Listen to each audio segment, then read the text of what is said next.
Hey, what's going on, YouTube, my family and my friends? Excellent Dreams here, back with another exclusive video for you today. Let me send out my link. We're training Glynis, Sidney today. Let me send out the invite link real quick.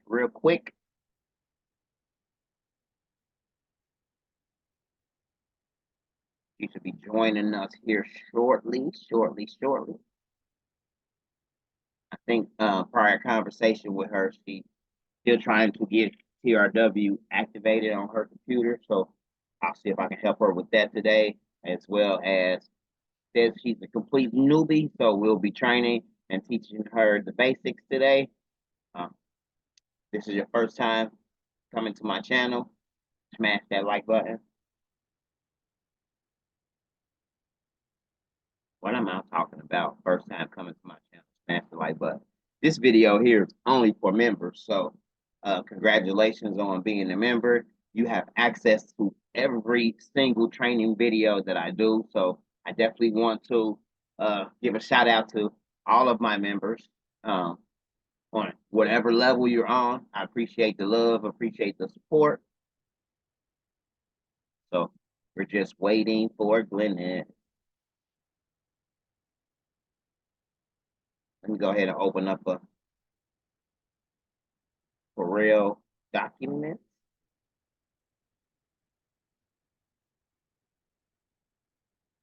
Y'all know I like to just go in here and choose anything. Let's grab this alter ego design.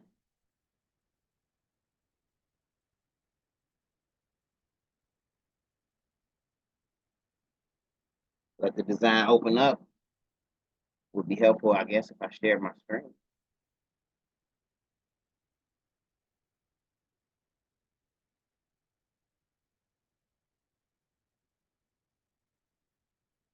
Share my screen. Here we go. Let's get it.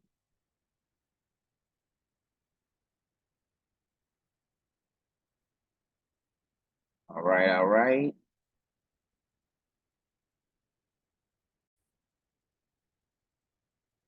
There we go.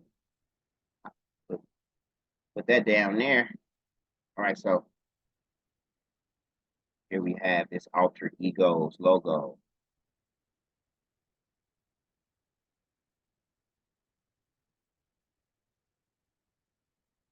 Okay. There's the vinyl. There's the vinyl cutout for it. There's the rhinestone template.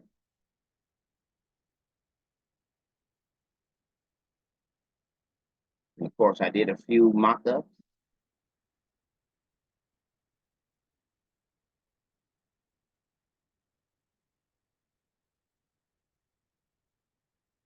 On the mock-up here, you can, I believe, let me see here, let me make sure. I think I got rid of the inside.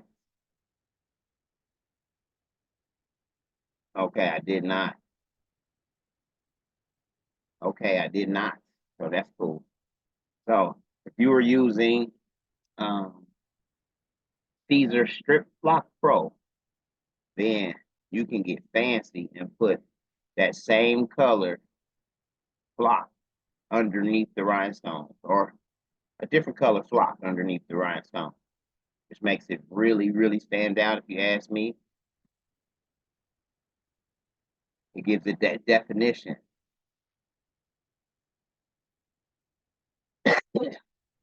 Let's see here. I think all of those are the same color. All, yep. Let me nudge these out so that I can ungroup them.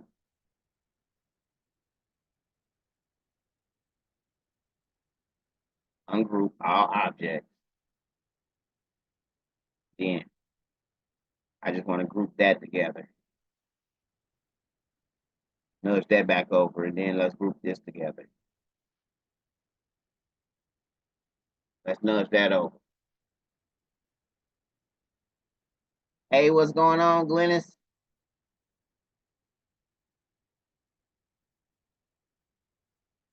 So as y'all can see here, move this over here. Hello. Hey there. How are you? I'm just great. Let me see if I can put my volume up a bit. Yes, I was trying to install it. I got the Cora installed, but the Rhinestone won't install. It will, but it don't give me anything in the file. Okay. Let me see here. I'm gonna give you the option to share your screen with me. Okay.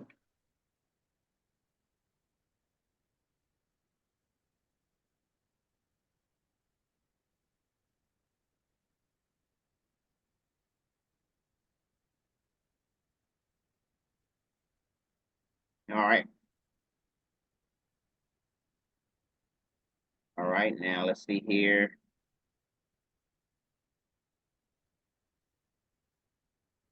Approve it. Yes, ma'am. Okay. All right, let's open this screen up here.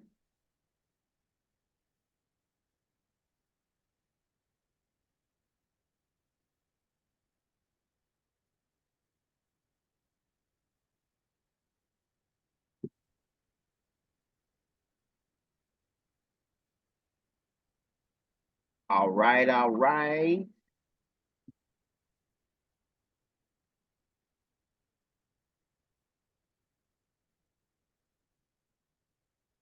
So right here, you should have this information located in your email when you purchased it. Okay. The invoice But if I number. purchased it with Cora and the add-on wizard, will it still be in there like that? Yes, correct. Okay. Like I believe they I did mine 11 years ago, but I believe they send you the serial number via email. Okay. Let's see here. Going to the in the inbox, the Rhinestone World.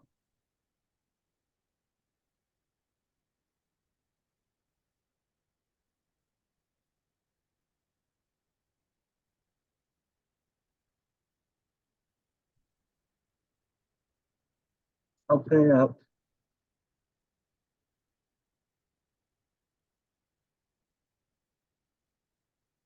Where?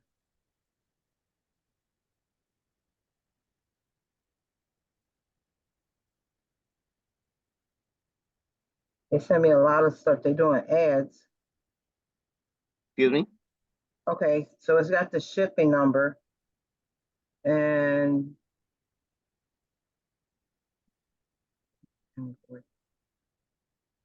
I have the order number.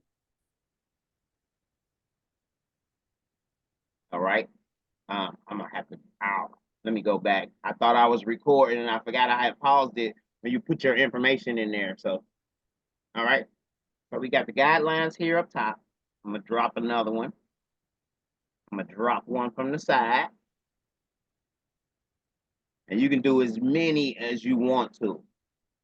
So, and they'll definitely come into play later on.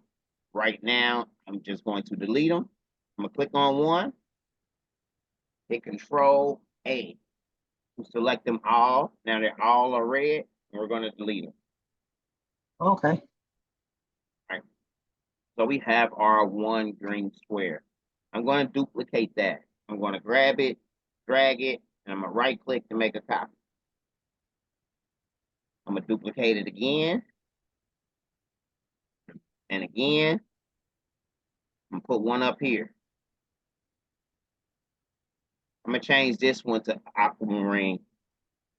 Change this one right there in the center to red. All right. And the reason that I did that was to show you how to use the pick tool.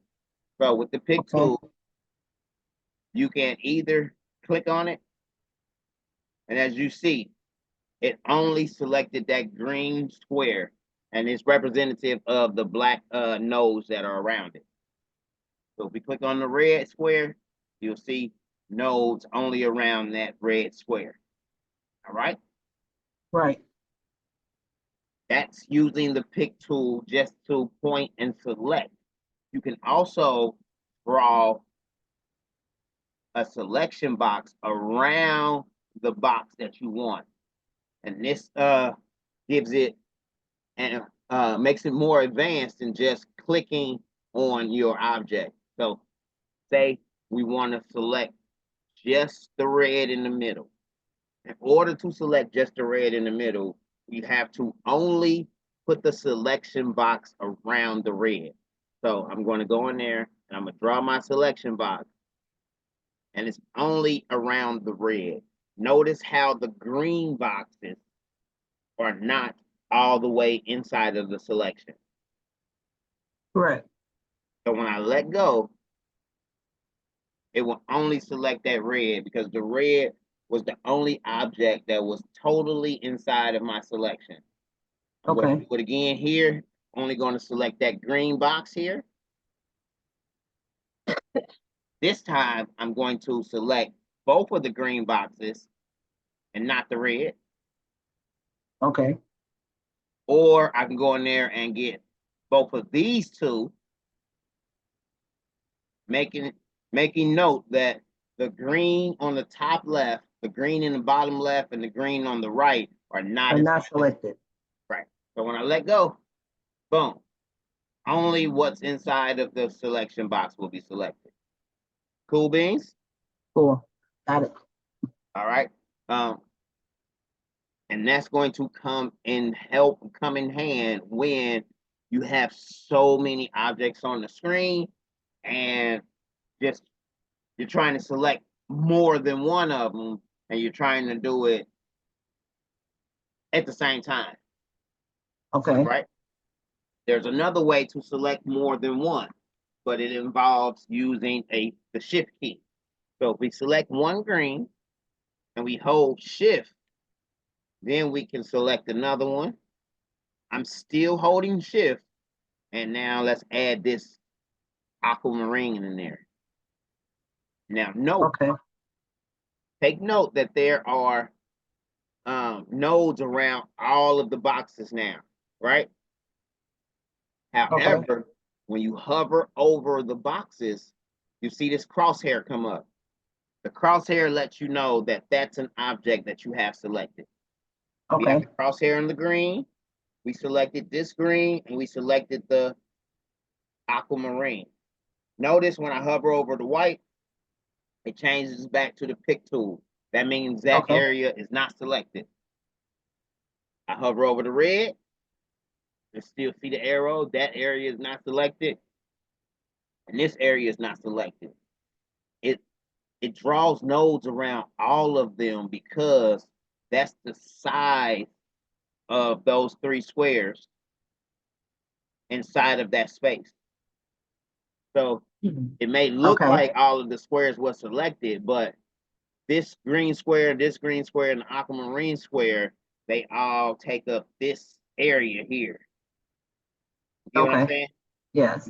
Yep. So if I brought my rulers out and snapped my ruler right here, boom, and brought this other ruler out and snapped it right here, you will see that when we select all 3, it's going to show nodes around that entire area. All right, I'm going to put these back. I like to use my nudge feature.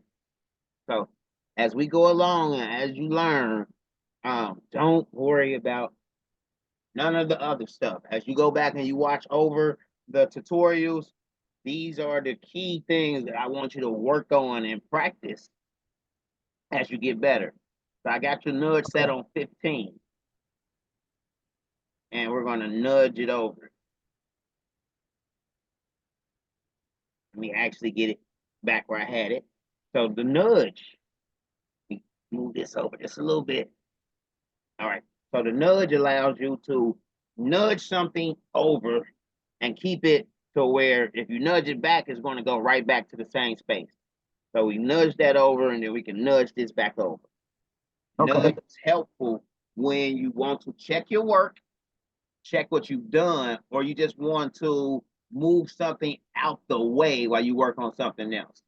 So I used to, before I found out about the nudge, I used to move it out like this.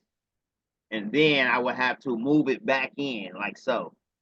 And that was a pain getting it back in the exact same spot. So nudge it out, nudge it in. All right. Okay. I'm going to get rid of all of these squares now. And let's move on to text. So I use the squares to show you how to use the pick tool. So now let's go on to text. The text is right here by selecting the A. We're just going to type out your name, Glynis. I'm going to use this directional tool here. You see the directional tool pops up when you hover over a node here on the side. So this directional tool makes it bigger. The side directional tool, as you can see, when you hover over that, when it goes left to right, it will stretch it left to right. And then if you hover over this one, you can make it taller. Okay. If you hold shift while you're hovering over the corner, then it will size everything proportionally. All right. Right here in the TRW wizard, we have our font. Also in Coreldraw, we have our fonts up here. But Okay. the fonts will not be up there unless you actually select the font. So let me deselect and watch what happens to this whole entire section here. When I deselect, it changes back. So up here, with nothing selected, this is just your workspace setup. As you can see, we have it on letter. The paper size is letter, so it's 8.5 by 11. Okay. You can turn it portrait, which is already in portrait mode. I'm just zooming out so we can see our workspace. We can turn it landscape. Put it back on portrait. This right here, as you hover over it, it says apply the page size to all pages. Down here, you can create multiple pages. So almost have yourself a little workbook per design. So say you did Glynis right here on this one, and you're like, oh, I want to do one for my daughter. And then you can do your daughter's on page 2. Oh, I want to do one for my dad. You can do dad on page 3. And then I just right-clicked on it, and you can actually rename that page. Okay. And say daughter's design, dad's design, you know, that way to keep everything uniform and organized. We're going to go back to page 1. All right. So notice up here, that's only your page setup. You can change it from units to inches to centimeters, millimeters, all of those units of measurement. And then we have, wish I could make your screen a little bigger. It's like right in here. I'm trying to make it, I want to make it bigger. Let's see here. That's going to make it smaller, isn't it? Yep. Oh, that's as big as we working with today. Okay. So when you hover over it, it tells you like here's the nudge right here. But we have the nudge set up already as a quick nudge in Design Wizard. Okay. So everything that you can do with the Design Wizard, you can do in Coreldraw without the Design Wizard, but it's multiple steps while the Design Wizard just breaks it down into one simple click. That's what I like about it. So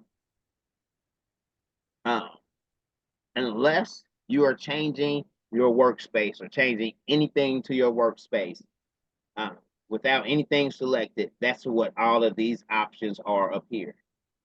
The minute you click on something, this screen right here changes based on what you're doing. So if we click on text,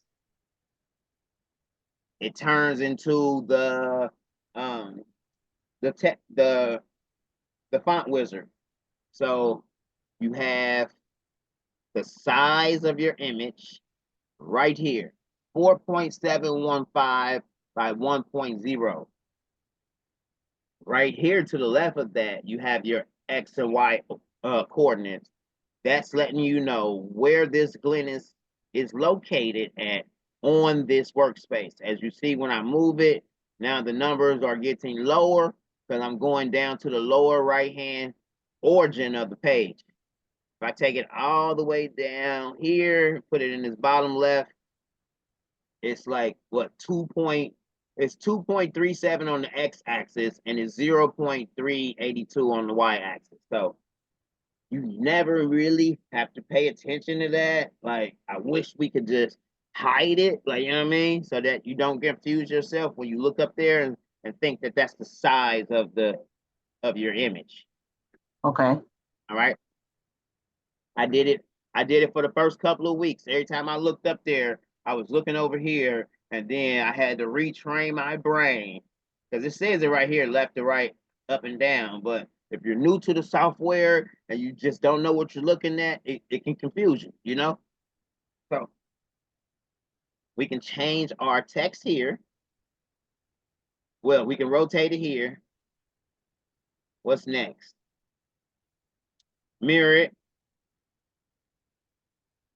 So that's when we can flip it horizontal or flip it vertically. All right. Next, we have our fonts. So I really like to use the TRW font wizard because over here, you can save your favorite fonts and make them easily accessible. Okay. So Now in Wizard, they have all the fonts listed? no, all the fonts that you have installed on your computer will automatically come up in the wizard. Okay. All right. Are you familiar with how to find your fonts? Yes, I do. I make t-shirts. I'm just Okay. not familiar with Coral and Design Wizard. Okay. Okay. Great. I use the font most of the time, but if there's something that somebody wants in particular, I typically just do a Google search and type in free behind that font name. Right. A lot of people are not familiar with fonts, and I'm still trying to get familiar. I know another guy I works with. He can remember the font by name and what it looks like and the little curves and everything to it. And I'm like, no, I'm not that good yet, you know. So I got to go hunt and search for my fonts, and I keep them in my favorites just so that I can keep track of them. They have something called What's That Font? Like you'll Yep, click on a section of it. yep. I use that as well too. I use that from time to time too. All right, let's go in here. I like that one. I'm going to add that to your favorite. Only reason I'm going to add it to your favorites because that works perfect for Rhinestone. Okay. Once you've done five to 10 names or whatever, you're going to get a gist of what fonts work well with Rhinestones and what fonts are kind of difficult. So most thick fonts like these, they work well because let's go to our place and field tab. Inside the place and field tab is where you set up your rhinestones at. And once you do this a few times, it's going to be like, okay, I know how to do that now. So we're going to put the stones on the inside, add stones here. We're going to put it on one island. I never changed the spacing here. Right here, that's the default for the line spacing. It's at 0.14. I like to change that to automatic. For the contour spacing for rhinestones is 0.075. And don't worry, this is recorded so you can watch it back. And I'm going to even save your settings right here. Okay. Because this is basically the default settings if you're trying to do rhinestone. So I'm going to save this. 0.075. One island. We got add stones checked. We can hit magic path, but I don't think magic path really makes a difference at all. But I'm just gonna check it just because. Right here. Oh, the corner detect angle. We want to check that, and I'm gonna change that to 130. We save that again. All right. Now you're all set. Watch what happens. Island fill. All right, so you got path fill, hatch fill, island fill, and offset fill. I only use island fill and hatch fill. Sometimes I may use path fill, but path fill is almost identical to island fill, except for, let me show you. So we're going to use island fill first. We're going to clear the paths and merge overlapping stones. I'm going to deselect everything. And as you can see, that's almost ready to go. I mean, it messed up just a little bit on the S here, but we can easily just highlight those two stones, just those two. And this is where the guidelines come into play. So I would zoom in just a tad bit, grab my guideline from the ruler up here and drop it down right here. Boom. Let me select these two again. I'm just going to drag them up. If you hold control, control will drag them up on that same axis.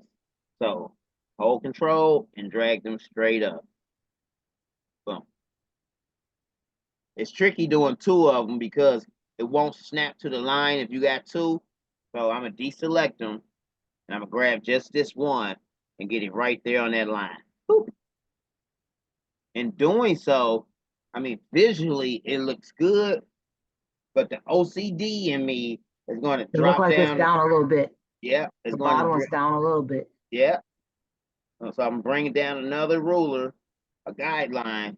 I'm gonna zoom in because when you zoom in, you're able to get more precise movement. I'm gonna hold control and bring that one down just a tad bit. So now we have our guideline set for the other ones. I'm just going to zoom in. Oh, that's on a different line. You see that? It went up a bit. Yeah. So I'm going to bring down another ruler. So remember I told you you're gonna bring in a lot of these. Or nope. I mean, I just dropped that other ruler down and we can bring this one down and place it on that line. Or we can just grab this one since we know it's already on that line. And duplicate it. Yeah, hold control while you do it though, so that it stays on that axis. So I'm holding control, I'm dragging it over, and I'm gonna right click and make a copy. Okay. And I'm gonna slide it back over just a little bit. All right. So we just fixed that little portion right there. And we gotta fix this S, and this is ready to cut out. Your name is ready to cut out, and you're ready to put it on multiple color shirts. All right. I'm gonna copy this so I can show you what it looks like when we path fill it. So path fill, I'm gonna click right there. There we go. So path fill is very similar to island fill, but watch what happens. We're gonna clear the like path. An outline? Okay. We're gonna merge overlapping stones. So what it did was, yeah, it basically traced the path of Glynis, but then it removed the inside. So it's basically, it filled the path on the outside and removed the inside object or inside text. That's why I said I don't like path fill. It may come in handy at times, but to each his own, you know? Right. To each his own. I do not like path fill. It works in some instances where you're just trying to outline an object, but yeah, it's not useful for me. Now, hatch fill is one of my favorites but it doesn't do well with curves. Hatch fill is almost like a typewriter. It's going left to right, then it's going to go down left to right, left to right, left to right. So let's hatch fill this. Let's clear the path and merge overlapping stones. So when you closely examine hatch fill, as you can see, the stones go left to right throughout the design, left to right. On this Y here, see I curved right here? Nope. Right. This line going straight, this line going straight, that line going straight. So I love it because me personally, on this type of design, I would go with the island fill. But if it was thicker, hatch fill might look better. Let me show you. And that's where you just gotta choose your battles and decide like which way you like it best, which way is more appealing, should I say? We're gonna copy this again. Up here, we're gonna do our island fill of one island, clear the path, merge overlapping stones. So whenever you do any fill, it's like a 3-step process. Do the fill, clear the path, and then remove overlapping stones. Got to do them all three. Might as well do them all. Click, click, click, and then wait for it to finish. All right. So I like the path fill. I mean, the path fill definitely will get the job done. And as you can see, it did it perfectly with no mistakes, and we don't even have to go in there and fix anything. That's ready to cut. But path fill on a larger scale. Excuse me? Path fill on a larger scale? That was island fill on a larger scale. Island scale, okay. Yeah. Path fill on that larger scale will look like this. Okay, more, okay. So it looks better than it did when we did it smaller. Remember, smaller, it was kind of chopped up a little bit, you know? Right. And half fill might work better if we spread the letters apart. That way they're not connecting. Correct. Hatch fill, though. Watch what hatch fill do to this larger area. Clear the paths, merge overlapping stones. I'm just going to change this black to white so we can see just stones. As you can see, hatch fill gives it a fuller look. Okay. Then island fill. Island fill, well, we still would have had probably just a little work on this one. If we wanted to get it just right, we could have moved that I down, added another row to the top of the S, and then down here to the bottom. But we also have the option of doing more than one row when it comes to the island fill. Make another copy. So right here on our islands, we have one island, which pretty much, I like to make this white so we can see it. So that's what it would look like with one island. That's one island all the way around. If we change this to 2 islands, clear the path, merge overlapping stones. I'm gonna just change it to pink. Let's change this to white so we can see it. So that's with 2 rows of stone. So it definitely got it right on the G, even though like there's an extra stone there.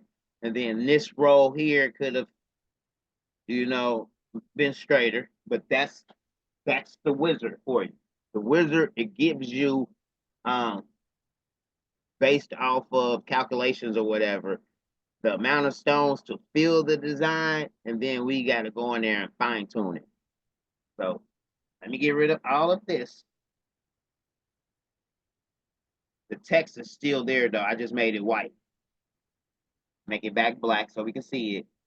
That's using 2 islands. If we change it to 0 islands is almost similar to infinity. So we're going to do an island fill again. Clear the paths and merge overlapping stones. Let's go to making green. Sure enough, it did the exact same thing. Okay, yep. It did the exact same thing that The 2 stones did. the 2 The stones 2 did. islands. So what it's trying to do is it's trying to get an unlimited amount of rows inside of this text. There's some areas though, based on the text, where it assumes that that area is thicker and attempts to place 4 stones on that row instead of 3. That's okay, because now is where we use our tools, our rhinestone tools, to fix it. So I'm probably gonna just delete these 2. And then right here, I can click there. I can hold shift, click here. And right here, we can replace the spacing to make the spacing equal. It puts a line between them. The arrows here to the side let you add a stone. Okay. So let's shift and clear the path. You have to shift and clear the path because that black line will be there and it will cut through your flock. I just went in the wireframe view so we can see it in wireframe view. As you can see, that little line is still there. That line will cut through those 3 circles.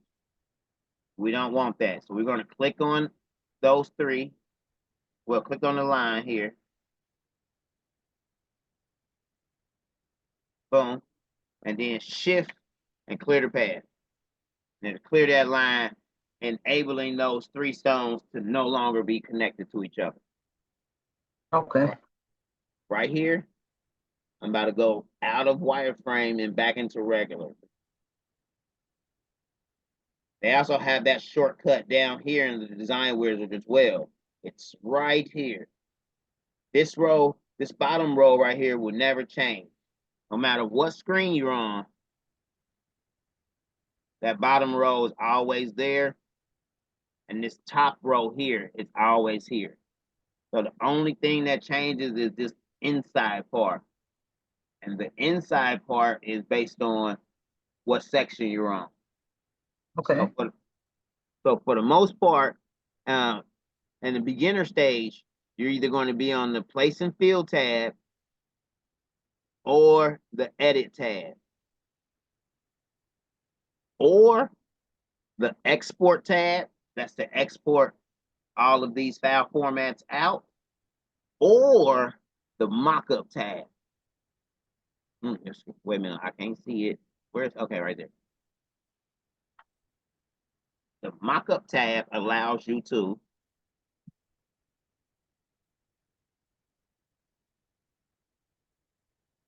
grab your design, and over here in the mockup, you can choose a woman's, men's, infant, girls, boys. The next section is the style of shirt. So there's multiple different styles of shirts in there for the women. You can click right here to simulate the rhinestone. And then let's click on the shirt, left click on the shirt. And it gives you your mock-up. Let's make this just a little bigger. So I really didn't size up your name for a particular shirt. I just, was doing a tutorial. If we would have sized it up like 9 inches, 9.5 inches, when we hit that mock-up, we wouldn't have had to resize it. It would have been perfect. So now we can just change the color of the shirt. Well, she said she wanted a green shirt with pink stones. Okay. That's what she wants to match her shoes. We're going to click on this one red stone here. These 3 boxes here are going to be your friend. As you play around with it and you start doing text and you are going back looking at this video, you're going to say, okay, these 3 boxes right here are my friend. The one to the right, the far right, if you hover over it, Also, let me show you. So, Coreldraw and TRW are two totally different programs. Coreldraw is the main program. TRW is the plugin. So right here, you can see Coreldraw is green right here. See it? Yep. If I click over here on the design wizard, it's no longer green over here, which means that now we are in the design wizard software. If we click back over here, now we activated Coreldraw again. So Okay. when we're over here and we click on this, boom. Now when we hover over anything, we get the option to see what it is. If you're not clicked over there, say you're over here, and you try to hover over anything over here, it's not going to come up. However, TRW does have it built in that if you hover over anything in the wizard, we got this little guide down here that pops up at the bottom. So if you click here, it brings up left clicks, select size, same size, and then I can't really see, it's so small and tiny. Select the same size and color. Our right click inverts the size and click clear. Okay, and the next one should be select same size and select same color. And right click inverts. Yep, and then on this one should be select same size. Right. On the left is select same size, in the middle is select same color, and on the right is select same size and color. So for instance, we know all of these stones are the same size. So we clicked on one and we clicked on the one on the left, it's going to select them all. Let's deselect. We know this stone is the only color on the page that's red. So if we use the middle one, that'll work as well. And also the last one will work as well. That's because this Glynis fits into all three parameters of those buttons. But however, if we were to change this S to yellow, now when we hit select same color, one in the middle, it's only going to get that much. If we select same size and color, it's still only going to get that one in the middle, and not the S. And if we do select same size, then it's going to get all of them because both of the yellow and the red are all the same size. Let me see. Click here, select same size. Yep. All right. Okay.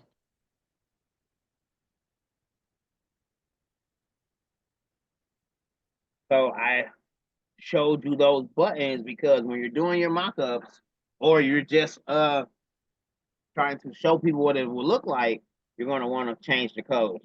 So I'm going to select one red, select them all. I'm going to right click on them and I'm going to group them together.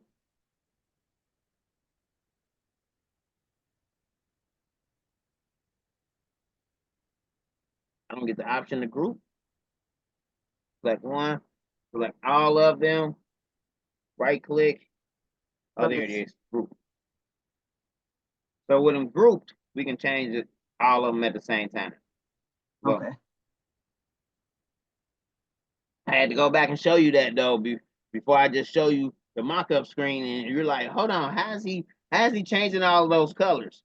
That's going to be one that you're going to use a lot. These three boxes here, it's going to let you easily select multiple objects on the screen at the same time. All right. Okay. Let's go back. I'm going to delete it all.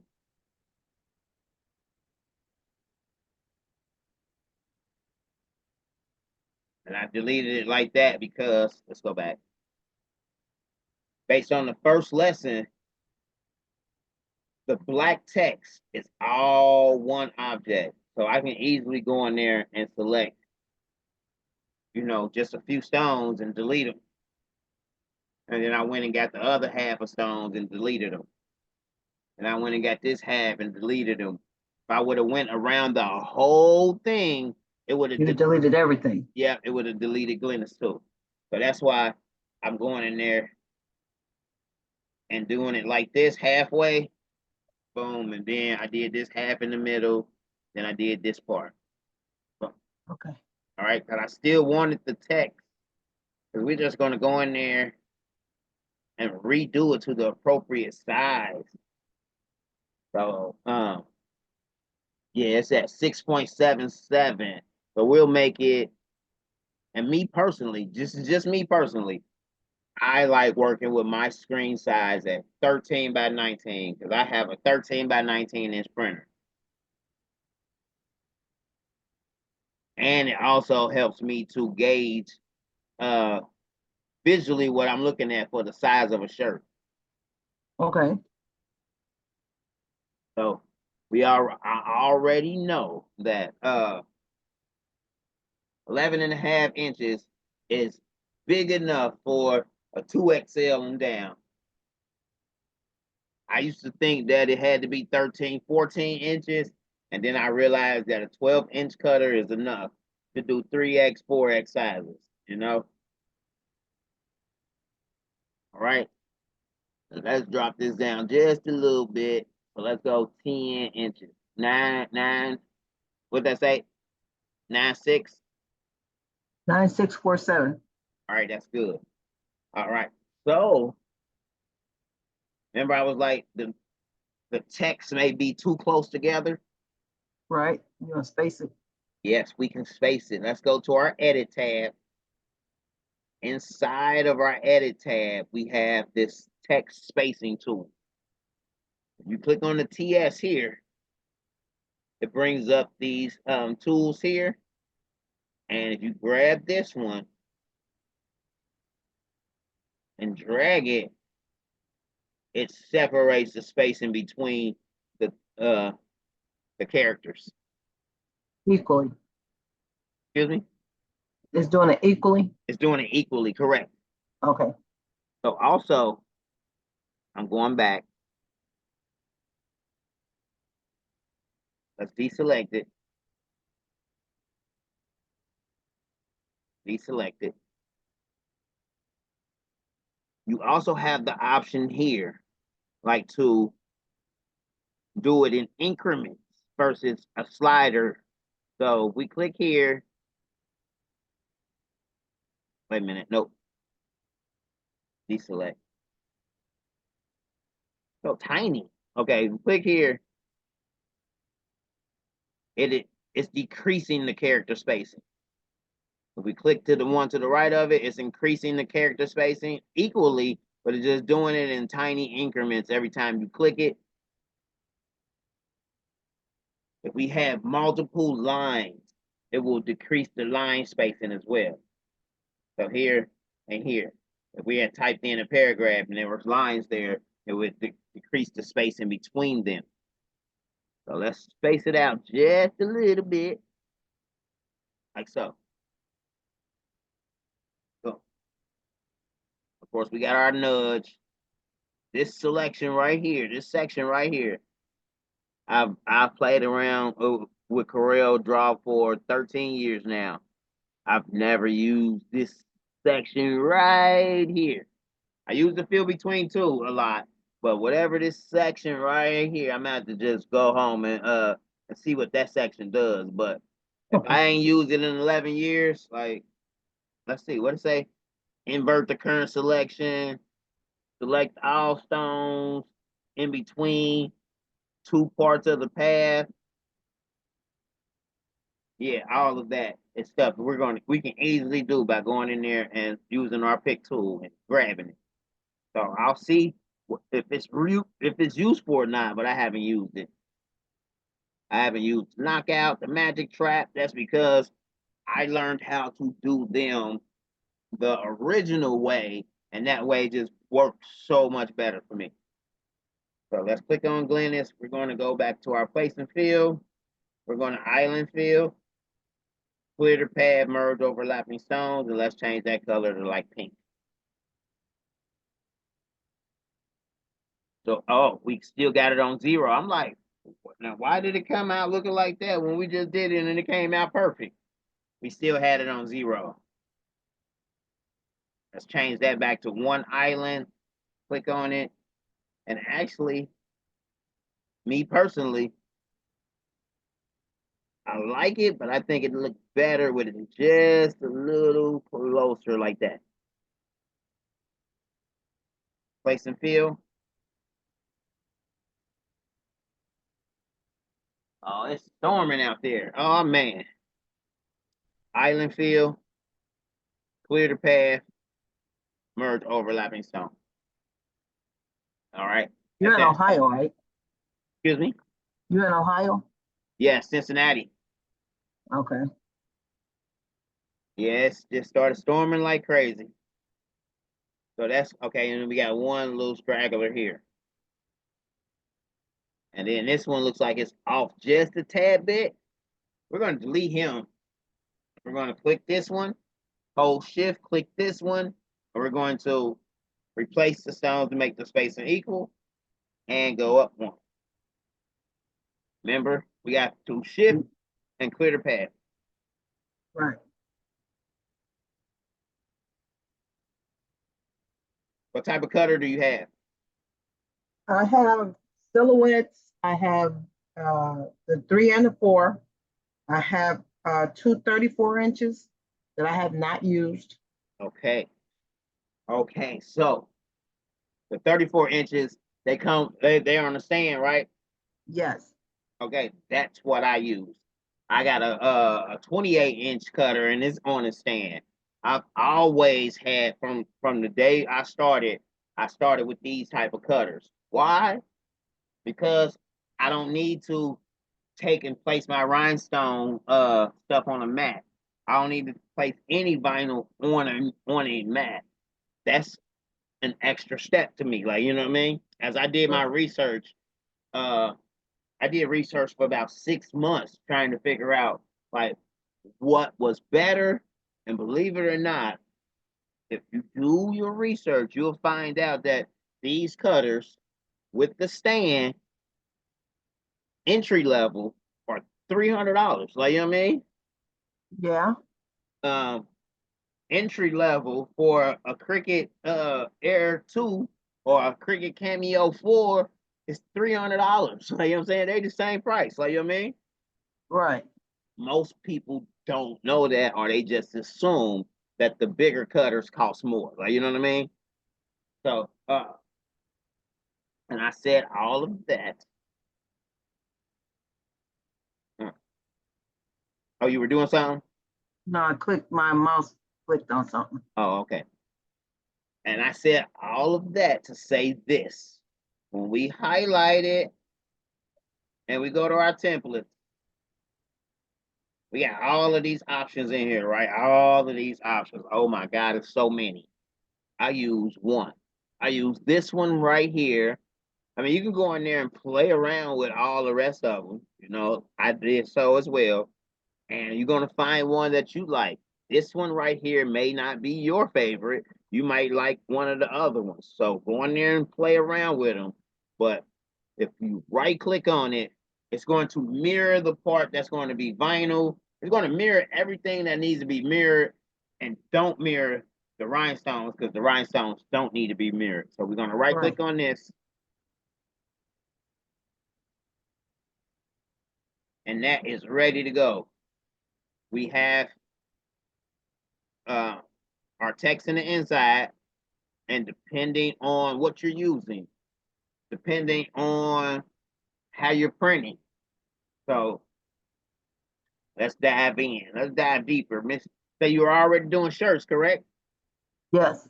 All right, so let's say we had a sublimation printer, right? You familiar? Yes. All right. With a sublimation printer, we can only print onto light colored shirts. Correct. So we could print this black, press it into the shirt, and then put those yellow stones on top. That's going to look good. However, we cannot do that with vinyl. Rhinestones do not go on top of vinyl. So found that out. Yep. But they pop right back off. They pop right back off. The only vinyl that works is glitter and Caesar Strip Flock Pro. Caesar Strip Flock Pro because it's like felt. So it has those fibers and stuff that the rhinestones can adhere to. So if you bought black Caesar Strip Flock Pro, you can press that onto the shirt and then press the rhinestones on top. If we had a dark color shirt, we know we can't sublimate on that. So our only option would be is either DTF printed or we're gonna go get some colored flock.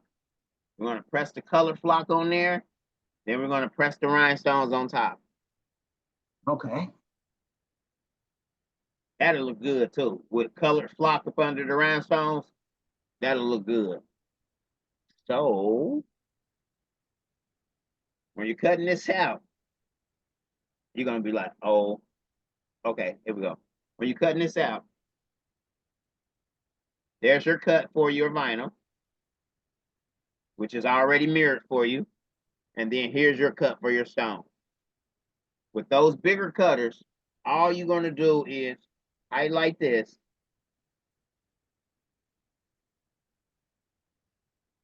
Press Control-C to copy it. You're gonna open up your cutting software because both of those cutters came with their own cutting software. Once you hook it up and install the cutting software onto your computer, it should have like prior brief tutorial on how to use your cutting software. You're going to copy and paste this into your cutting software and you're going to hit cut. Ready to go. Okay. When you're using a desktop cutter, you have a few more steps to get to cut. I'm just going to click on this black here. I'm going to edit. We're going to nudge that over. Boom.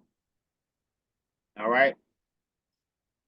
We're going to place a box around Glynis. We're going to make sure that box is not bigger than your paper that you're going to be using, your rhinestone flock.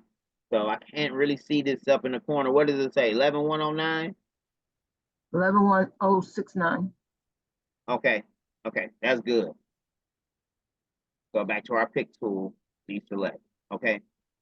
So we're going to change this box to black. We're going to send it to the back. All right. We got one more step. We're going to highlight Glynis. And I like to combine it together. So I right-clicked on it and combine. So now all of that is combined together. I'm going to hold shift and click on the black. And I'm going to trim it up here. Where is it at? Where is it at? Trim, right there. Boom. And what that did was, we're going to move this out the way now. There's your cut file. So what I like to do, for me personally, what I like to do is, I like to write the size dimensions right here on the screen and save it. I used to, when I first got started, I had a notebook and I wrote all the size dimensions down for each and every design. Yes, that's cool if you like pen to paper like that. But what I started doing was, I'm gonna need you to read these numbers up to me when I get there. Hold on, give me a second. I click on the A and I place the A here. What number is that? It cleared up. Oh, I forgot. My bad. Hold on. Gotta click on it. It's 11069. 11069. 11.069 times. I go back to my pick tool and I click on the box again. 2985. 2985. So I double click back here on the text. 2.985 inches. I like to click back up here on the pick tool and then click on B right here to bolden that number up. Make it just a little larger. And I like to place it right below so that it's a reference to let me know that this Glynis box needs to be sized at 11.069 by 2.985 in order to work correctly. All right. Correct. And I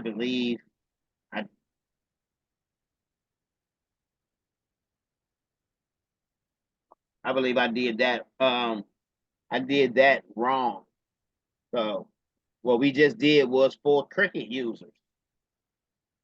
For Silhouette, you'll be using this one up here.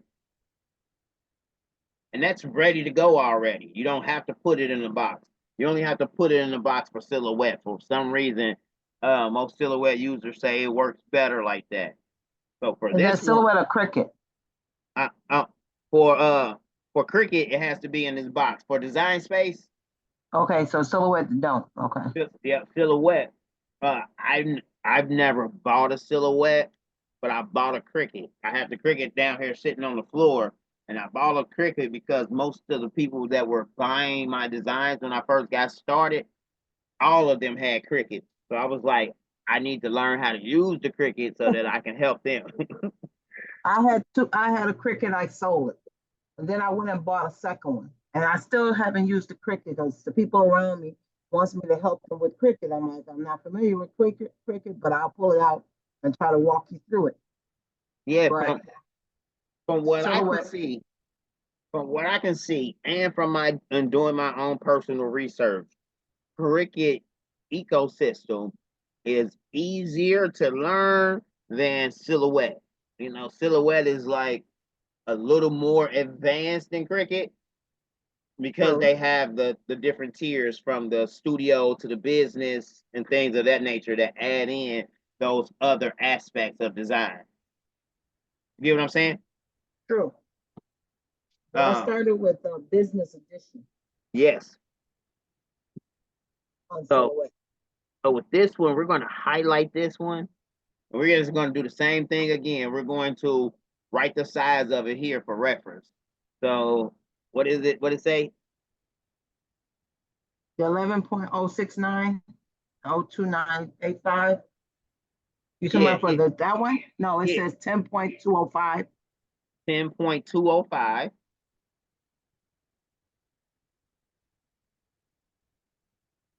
times, let me highlight it again.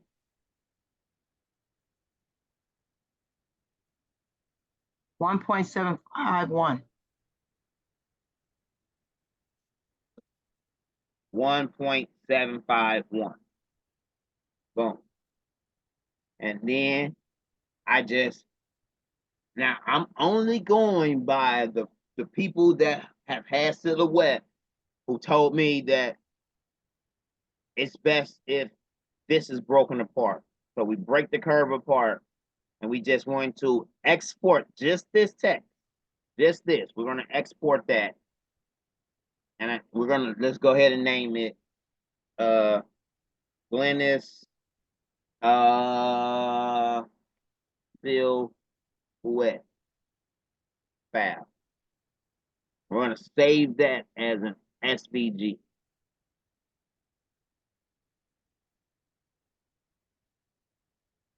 I don't know where you want to put it.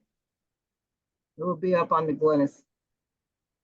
Or you can just put it on my desktop. No, I'm not. I'm going to do a class and teach people not to clutter up their desktop like that. I'm going to put it in your documents here, okay? Okay. Inside your documents, we're going to start a new folder. And we're going to call it, um, what we want to call it? Silhouette files to be cut. How that Okay, sound? that's fine.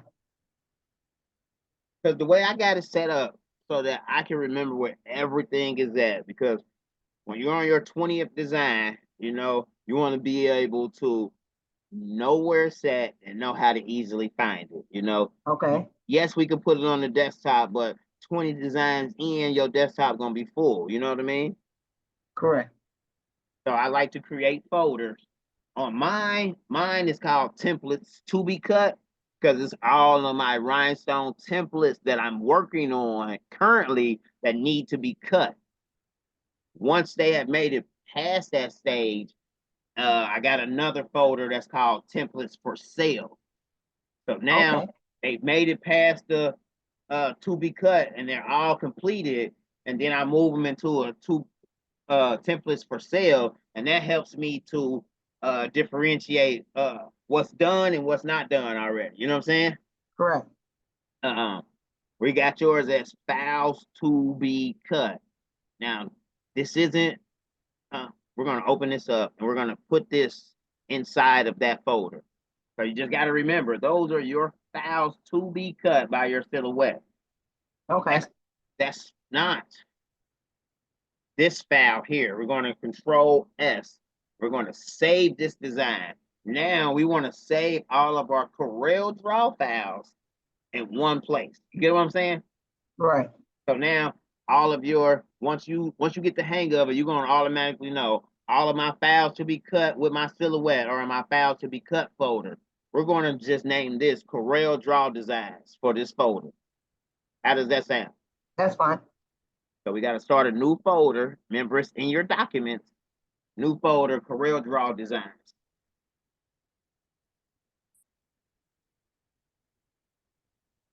Now, this folder is going to save all of your designs so that you can open it back up with Corel and continue working on it. We're going to just name this the Glynis template. And that's the black one, right? Um, The black that's on the side over there? this is the entire document file Okay. for Coreldraw. So Okay. it's saving all of this that you worked on. Okay. So that's why I had to put them in two different places. One, your Coreldraw files are in the Coreldraw folder. So as you start another one and another one and another one, they'll all be in there. But say you worked on 10 designs this week, right? And you haven't cut any of them yet, you know, the minute you're ready to do this part and say, okay, I'm gonna cut this out, you're going to export this, save it, and put that in your files to be cut folder. Because then you automatically know when you go to Silhouette, let me go to my files to be cut folder so I can pull up that file that I saved that's ready to be cut, if that makes sense. Yes. All right, all right.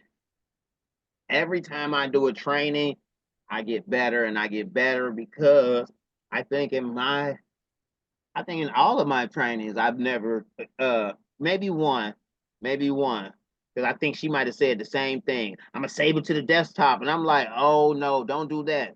Like,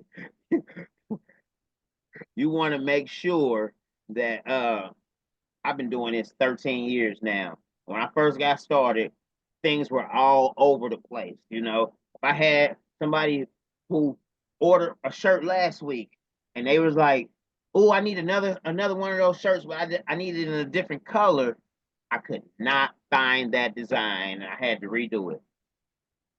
Oh, wow. You get what I'm saying? So Right. you want to get organized in a way to the point to where you're like, okay, I know where this file is and I know where this file is and I know exactly how to go get it. Searching through files for 20 minutes and there's no resolution, it's gonna have you crying. You're like, oh my God, I'm gonna spend the 20 minutes to an hour and redesign it just so, you know what I'm saying? Right. As I got more and more organized, it became a lot more easier to go in there and make that repeat order happy. Once you do it once, that's sorry. Once you do it once, just imagine. Once you do this once for somebody, and you tell them like, yeah, girl, I can make you a black shirt with red stones. I can make you a yellow shirt with purple stones. Like, you know what I mean? And you've actually sold them on that idea. Yeah, your board is already going to be cut out. So all you're going to have to do is grab you a board, boom, brush in the stones, pick them up and press them in, you know. But what if that design had an outline with it that you had to cut with vinyl? You got to open that file up and cut that vinyl Right. outline as well. So I'm just expressing, save it to where you can remember. If you can't remember, just save all the files in one place so you only have one folder to look through, you know? Okay. We get to I get it. moving fast at times doing this computer stuff, you know? We get to downloading stuff and letting everything sit in our download folder for weeks on weeks instead of sorting it out where it's supposed to go. You know what I mean? You probably got Okay. a ton of stuff in your download folder. I'll probably do. I probably do. I've been following you for a long time. All the way to putting my rhinestones on the cutting boards from the dollar store. And then I ordered a bunch of your stuff. Yeah. If from any one of those designs that you order, if you ever need help putting it together, just hit me up. I'll run and do a quick video that will assist you. Because some of them, I admit, I design what I can think of when I can think of it, and I may be like, oh, this gonna look good at 13 and a half inches. Like, you know what I mean? Because I got a 28-inch cutter and I got a 13 by 19-inch printer. So sometimes I design the design and a newbie will be like, I can't cut that out. My printer ain't big enough. And I'm like, oh, yes, you can. I started off with an 8.5 by 11-inch printer and was still doing all over shirts with that little bitty printer. So there's ways to do it. You know, just reach out to me and be like, hey Ray, I got this design, it's too big. How do I make it work? Because you just gotta split it in half and piece it back together on the shirt. You know what I'm saying? Yeah, slice it up. Yeah, that's the 'Cause I have the 7710 and the 20. oh yeah, you got the exact same one I got. I got a 7720. And that's my baby. I've had them all because I was selling printers for a minute. So I saw that. I yes. saw that. And that helped me to understand that this one, 7720, is the holy grail of all of them. The 'Cause it 7620 stopped was me good. also because I was like, why should I buy that 15,000 when it's still 1319? Oh So man, listen, I got the 15,000 downstairs. I like how the prints come out better on this. The prints come out more vibrant on this one than it do on that white one. on the 7710, the 20, On the ET 15,000. oh, the equal tank one. Yeah, So you would refer to get one of them? I got one downstairs, and No, I'm saying I have access to get one, but I haven't did it yet. I mean, the only thing that you saving on is syringing it. You know what I'm saying? You got to Correct. put the ink in syringe, but that's not an issue for me. Like, you know what I mean? The the eco tank, yeah, it comes with those bottles that you turn upside down and put in there or whatever, but the print quality to me, like, you know what I'm saying? The print quality just looks better. Like everything that has been done with this 7720 after it is sublimated onto the garment looks better than everything that I have did with the 15,000. Like, you know what I mean? Okay.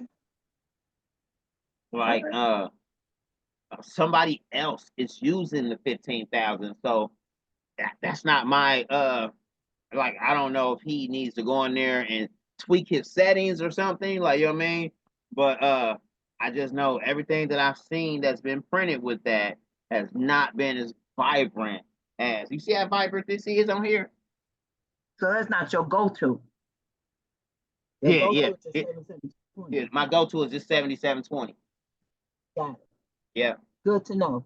It'll stop me from trying to get the 7270. Yeah, I've had a Eco Tank 2710. I had an Eco Tank 2830. For some reason, Like it's a reason them things ain't heavy. Like you know what I mean? And I got a 46, got a 46 something. That's one equal tank I got, but that's it. It's small, 8.5 5, 11, and it I can go know. to by Oh, 14. that's the black one, ain't it? This is a white. I have a black one, but I have a white one, Okay, okay. but I don't use them. Yeah. I have, but I don't. Yeah. They made it easier to put the ink in, and that's it, if you ask me. You know, it's easier, it's just easier to put the ink in. Like the the maintenance is harder because you got to take out that whole piece versus just, you know what I'm saying? Versus just the cartridge. Yes, I know. Yeah, so to each his own, you know. New people who haven't done any research. I say research because my research may be different than yours. You when you go to research, you're researching for what is going to make you happy at the end of the day. So your research might be totally different than mine. You might have different reasons for why you chose a machine versus why I chose a machine. You know what I'm saying? Right. So I do shirts, I do tumblers. I'm about to start doing wall art, you know. But then there's people out there who they buy their cutter for cakes and they're doing cake toppers and decorations and they're doing shoe designs and they're doing so different machines work differently depending on what you're using it for. And Right. that's where the research comes into play. If you plan on I planned on doing rhinestone shirts. So all of my research was centered around rhinestones and I resorted back to rhinestones, regardless of oh, it could do this, it could do this, it could do this, and it could do this. But does it do what I wanted to do, and how well does it do that? That was my ultimate deciding factor on why I got a bigger cutter, on why I got a bigger heat press. You know, I started off with 16 by 20. I started off with a 24-inch cutter. I don't know how people started off with anything. To each his own, you know. Maybe they were on a budget and they were like, okay, I'm gonna go with the 9 by 12 inch, and then they get that 9 by 12 inch and they trying to press an extra large shirt and they can't never line it Ain't up gonna right work. because you know what I'm saying? That ain't gonna work. I've seen people do it. I've seen people get those little 12-in-1 heat presses or whatever because they're like, oh, it's got the mug attachment. I can do hats. I can do all of this. Don't buy that toy. You're gonna cause yourself a headache or you might set your house on fire. Do not buy that toy, you know. Um it's not designed properly. Like it doesn't heat up all the way to my friend bought one and I went over her house and she was trying to do a sublimation shirt and the poor little thing didn't get over 328. How you gonna sublimate your heat press don't even go to 400, you know? Right. And it was a swing away, which means that like you had to thread the shirt in there, like you know what I mean, and then you swung it over to the side. It was just I was like, oh, this is a nightmare. I could not do 20 shirts like this if I had a 20 shirt order. You know, I would cry. I stayed there and helped her do 2 shirts. And I told her like, oh yeah, throw this heat press in the trash. Get you a clamshell 15 by 15 or bigger. The And lady you're that I gave my first Cricut to, she had a heat press. She had to sit on this table. Around the table had all this mail and papers and clothing. I said, "You're about to set this house on fire." yep, I said, because this heat press ain't supposed to have all this stuff around it. nope. And when you get that kind of swing away, you want to have it mounted because when you swing in the top part, now that's the heaviest part. It can tilt over. Like every time I've Yep. tried that little bitty machine, I get upset at the person who bought it, and I be upset that they wanted me to come help them, and they don't. I can't. No, no, I won't do it. Like next time somebody calls me and they're like, "Oh, I got this heat press. I want you to come out and show me how to work it." I'm gonna say, "Please take a picture of it and show me what it looks like." Like you know what I mean? Before you drive over. Yeah, you know which one I'm talking about? Yep, I know exactly what you talk about. I brought my, I got a 1620 automatic. Yes. I got it from Pro World. Um, 12 in 1 heat press machine. These little things right here. No. People look at them and they look at the price and they don't even. I just chose a random one on eBay. 128. They look at that and they be like, oh, and it's got all of these attachments. So for 128, I'm in the game.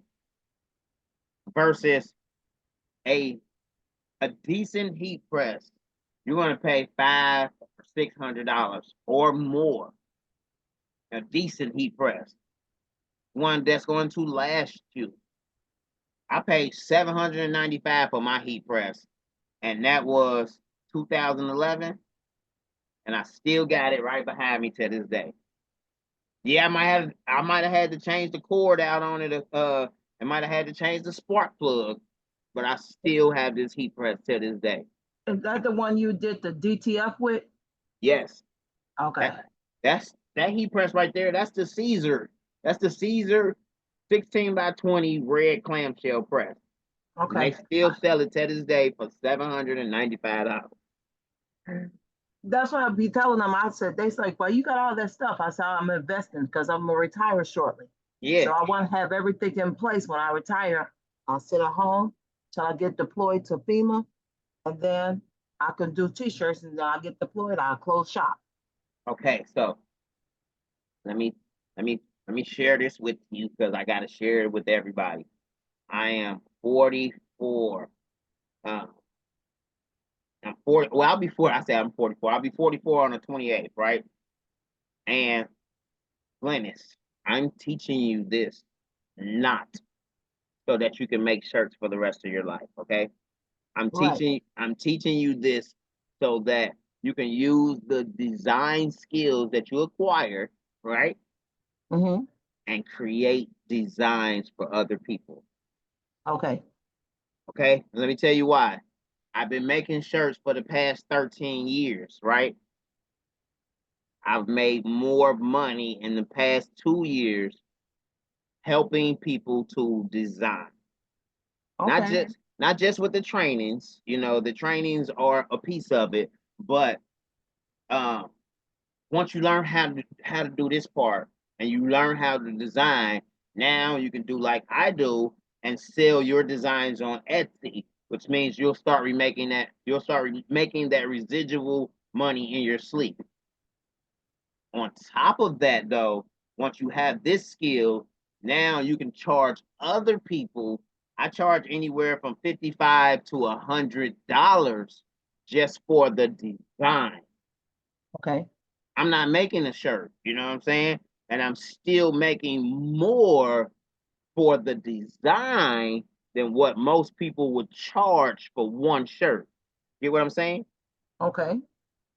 That because with that, a newbie who doesn't know how to design, if they get a hold of a design that they like, they can use that one design on 1,000 different t-shirts and make a whole shop out of one design. Get what I'm saying? Right.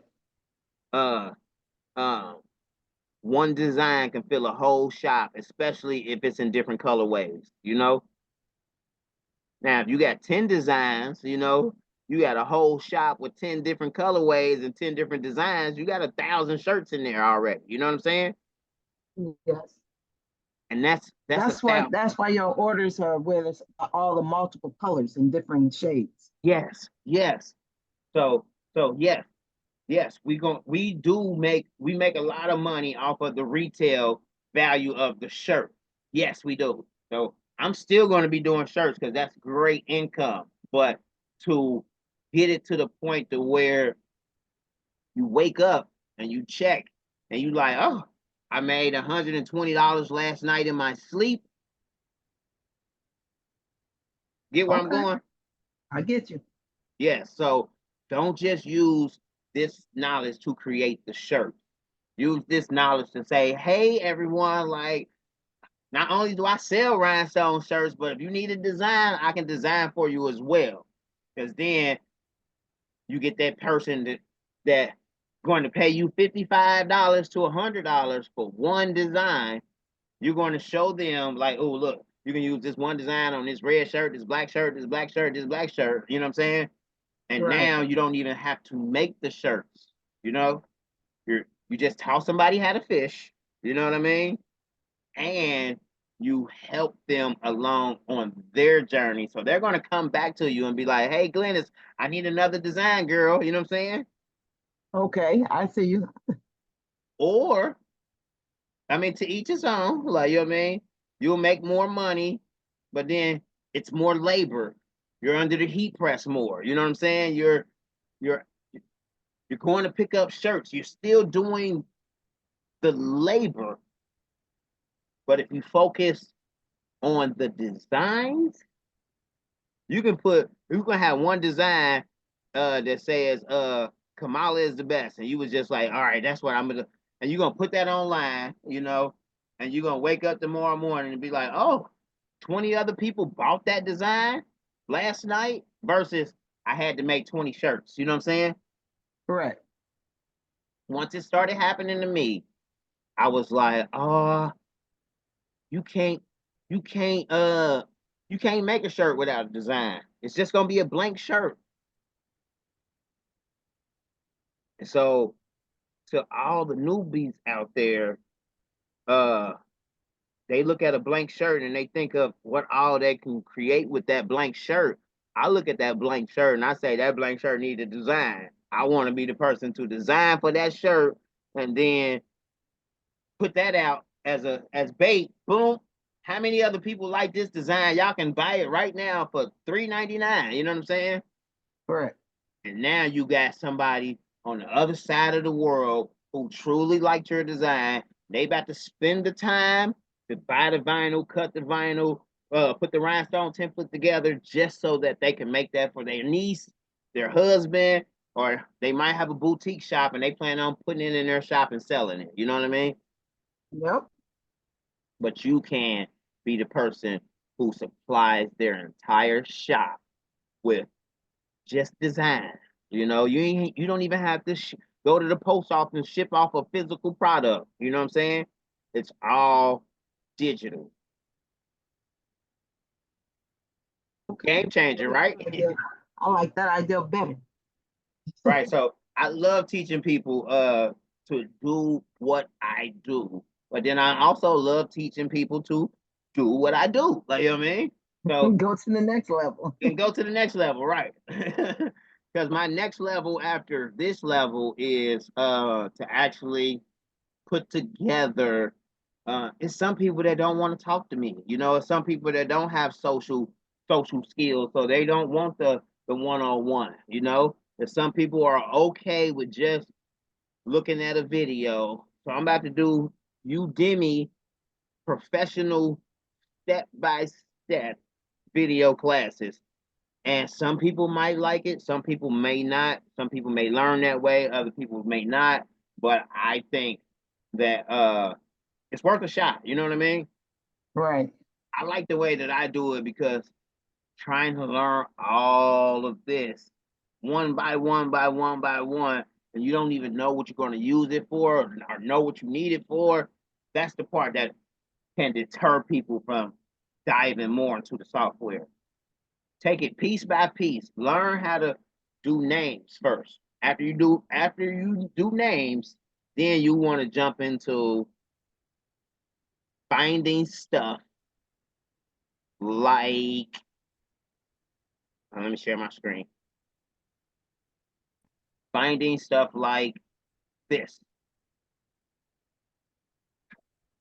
Simple, like it's out there. You know, I found that on Google search, you know, and it gave me that image. And what I did, I drug it in the Rhinestone Wizard, and I just did my simple fills. I did a hatch fill on this O, and I did an island fill on that, and then an island fill on that.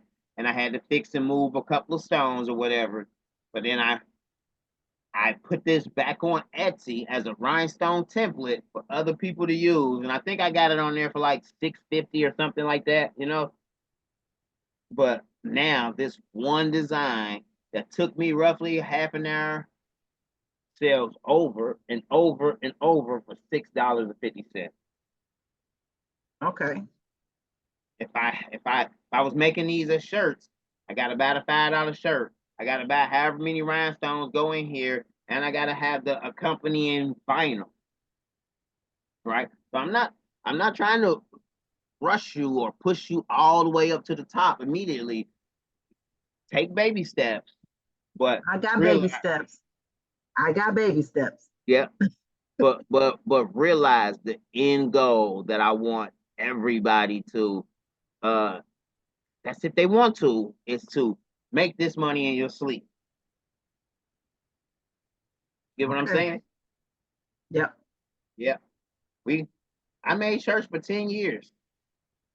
I made shirts for 10 years and I still had a full-time job while I was doing it. I lost that full-time job, didn't know how I was going to pay my bills, and God told me to help other people. Once I started helping other people, and then once I caught the full understanding of, well, every shirt is a blank shirt without a design. Let me sell people designs and help them with their shirts. It And might, then it opened up. and the floodgates opened up. Like, so there's people in your city, you know, who are just getting started. You know what I mean? Hey girl, let me help you. Like, you know what I mean? And watch how things change. You know what I'm saying? Help her with the knowledge that you know what I mean? And her and everybody that she knows is gonna be one of your first customers. You know what I mean? Or, well, you know how the game go. You've been selling shirts for a while, right? Yes, I am. And I Yeah. know about that because I had like 3 people want me to show them stuff, and I'm like, okay. Yeah. At first, I was asking God, I was like, why? Isn't that going to take away from my money? Why would I want to share that with them? Like, you know what I mean? Like, for free? Are you saying for free? Like, so, I mean, I did it and I did it for free. And when I started doing it for free, everything changed for me. Like, you know what I mean? I didn't have to ask people for no orders. Like, you know what I mean? Yes, I go on here and I advertise, but I don't ask people. You know what I mean? Like, Right. when I first got started, I was jumping back in people inboxes like, uh, did you still want to get that shirt? Like, you know what I'm saying? Uh, Right. Now I pour out so much that all I gotta do is be attentive, and pay attention. And okay, oh, here's a lady right here asking about the rhinestone templates, like, and communicate back and forth. And that's how it happens. Yesterday, it was a great class. I had 2 people in that class. Today, I had at least 5 people yesterday that were like, "Oh, I missed it today. When is your next one?" So I thought today's class was going to be big, but people take a week off here and there, you know? Right. I'll be back in the next one. Yeah. So these trainings typically, they render. Let me stop sharing my screen. They render for however long we were on for. So if we were on about an hour and a half, it's going to take about an hour and a half for the video to render, and then I'll be able to upload it so that I can send you a link. Okay. All right, so give me a couple of hours and I'll be able to send you over the link. And until we meet again, I hope that got you started with the minimum basics and doesn't overwhelm you. Because once you learn the No. basics and you got them down, it's almost like learning how that's how they did it in school. You got to learn your alphabet before you learn to spell, before you can learn to put sentences together. You know what I'm saying? Correct. And now, after you learn the alphabet, learn how to spell and put sentences together, you can do paragraphs and books with no problem. Like, you know what I mean? It's all as easy as that. And you retain all that information as you go from level 1 to level 2 to level 3 to level 4. And you'll get there pretty quickly as long as you open up the software every once in a while and just play around with it. You know what I mean? Yes, I do. All right. Until we meet again, Glynis, it was fun. Okay. Till the All right, next sweetheart. time. All right, All right. sweetheart. Bye-bye.